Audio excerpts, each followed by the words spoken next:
প্রথমবার আজকে আমি মোদক থিম কেক বানালাম। আমি তো অনেক দিন ধরেই কেক বানাচ্ছি, কিন্তু এইবার প্রথম কিন্তু আমি গনু দাদার জন্য মোদক থিম কেকের অর্ডারটা পেয়েছি। এই কেকটার ইনসাইডে ছিল বাটারস্কচ ফ্লেভার, আর কেকটা কিন্তু আমি মিনি কেকের ওপরেই করেছিলাম।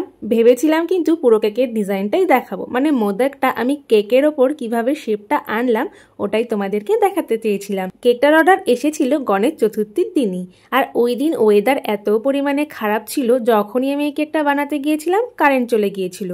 এই জন্য কিন্তু আমি পুরো কেকটার শেপ কিভাবে এনেছিলাম ওটার ভিডিও আর দেখাতে পারিনি। কেকের ওপরে যে আমি ডিজাইনটা করেছিলাম ওটার ভিডিওই আজকে আমি তোমাদেরকে দেখাবো বলেই চলে এসেছি। এটা কাস্টমাইজ কেকের অর্ডার ছিল, আর কেকটার অর্ডার কিন্তু খুব তাড়াহুড়োতে এসেছিল। আমাকে যেই ডিজাইনটা পাঠিয়েছিল ওই মোদক থিম কেকের ওপর কিন্তু গোলাপের ছোট ছোট পাপড়ি ছিল।